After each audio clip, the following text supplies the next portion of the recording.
What's going on, repair gang? In today's video, I'm going to be showing you what happens if your starter doesn't engage like this. Yeah, do that again.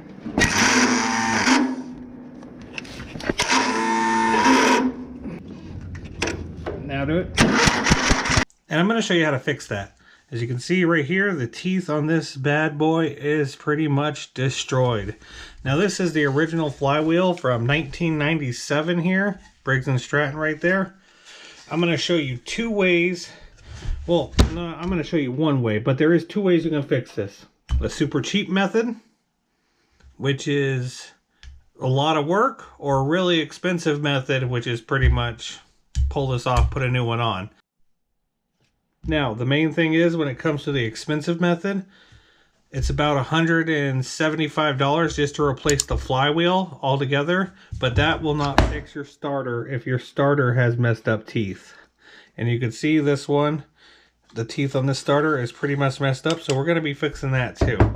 Now, the cheap method, which is going to take more work because I'll show you why. Really, all we're going to use is two tools. We're going to use a multi-tool, and we're going to use transfer punches. I'll explain why we're using transfer punches later in the video when we get to it. Now, the reason we're using a multi-tool is to cut these. These have 4 pins, okay? Because they don't want you to change them. They don't want you to change this flywheel plastic piece here. Now, these pins, as you can see, there's no way they're peened in and then rounded over like that. Now, this one I got out because we tried to drill it, and that just was causing too much damage to the actual flywheel itself, and we just want to replace the gear. So what we're going to do is we're just going to cut off the tip right there, the flared end, and then we're going to peen them down. So I got an OEM part. Even though this one says it's not for this model, it's going to work fine. Let me show you what comes in this kit. It comes with an aluminum, not plastic, gear. So this is going to last a lot longer than its plastic counterpart, even though this lasted over 20 years. This also comes with a new starter thing that matches up. It matches up on this one, so even if we were just replacing the starter spindle for about 40 bucks, we get that. And I'm gonna have links to both just the flywheel or this gear down in the description below. We got all the bits and pieces to fix this as well, and this is all OEM stuff. So if you guys are worried about it, like I said, I only paid about 40 bucks for this, and it comes with all the little nooks and crannies I need to fix this. So without further ado, ladies and gentlemen, I am going to show you guys how to change this plastic to this aluminum. And we are going to be putting in new bolts, but don't worry, it's not going to affect anything. Now the instructions, it tells you pretty much what to do. You know, remove the flywheel, mark the center rivets, use a drill, 3/16, attach the new flywheel, reinstall flywheel. However, though, I figured using a drill is just too much work, takes too much time, when this is going to be the easier method. I'm going to cut these off. I'm going to show you one full time, and then I'm going to do the rest, the other 3, and then we'll go on to punch them out. If you guys want to, you guys can skip. Timestamps down below. But let's get to this. So I have a wood, plastic, metal multi-tool. Now if this ends up not working, we're going to use the Dremel with some cutoff wheels, but this should be fine. And we're just going to cut it flush. That's why I like this multi-tool, because it could just go flush.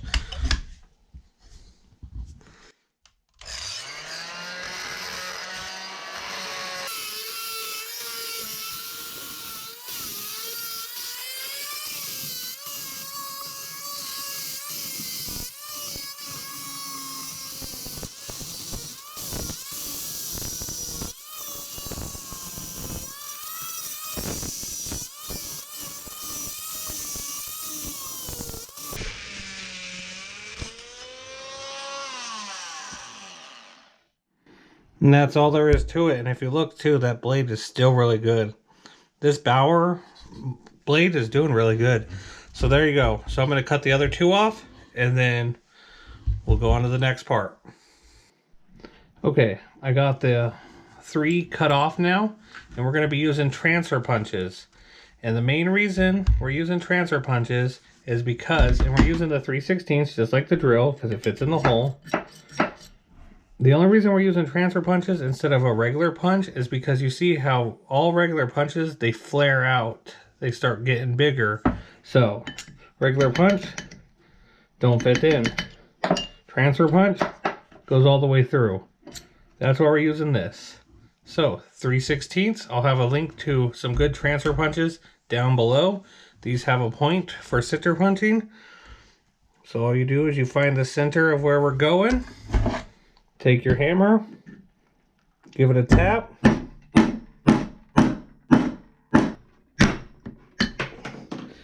Woo! Jesus Christ. We got it. Just like that. Took a while to pound it out, but son of a bitch, we got it.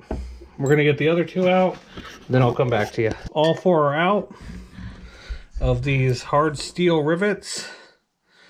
You can see where the punch was going. The reason we punched them out, cut them off and punched them out, is because look how far you'd have to drill in order to get it out.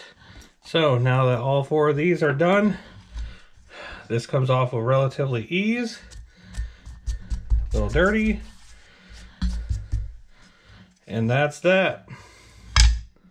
Now we just take our new one here. Okay, now the super easy part. All you gotta do is put the new flywheel on, line it up with all 4 holes. Just look for the holes and line it up. Should be pretty simple.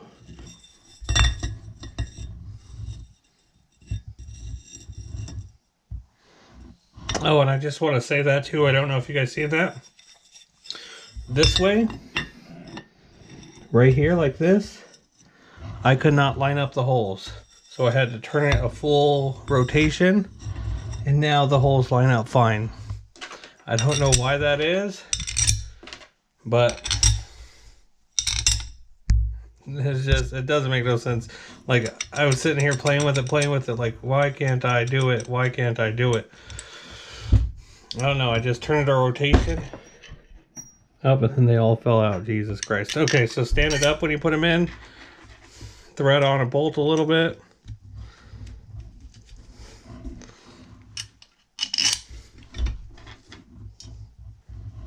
That was a real weird thing.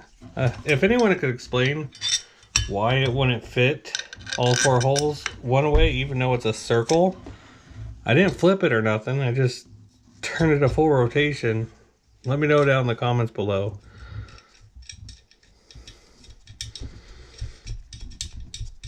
Okay, once you get all 4 started, now all you gotta do, this is the easy part, take your flathead. What I like to do first is get my 10mm on there, then take my flathead,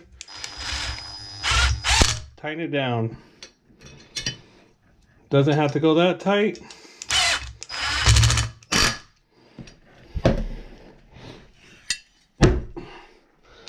Like I said, get your 10mm on there first.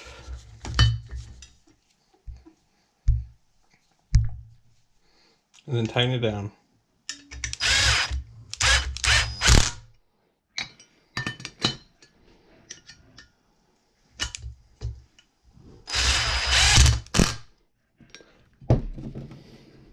So, if you guys get this and you think it doesn't fit, try turning it that full rotation. But now look at the hat. That looks so beautiful. I love that aluminum compared to this ugly plastic. Now this part isn't 100% necessary, but since I have it off, I like to do it anyways. I want to clean this nasty rust off this magnet. So I got this really cool handheld, it's almost like a pencil multi-tool with variable speeds. And all we're going to do is clean that magnet up.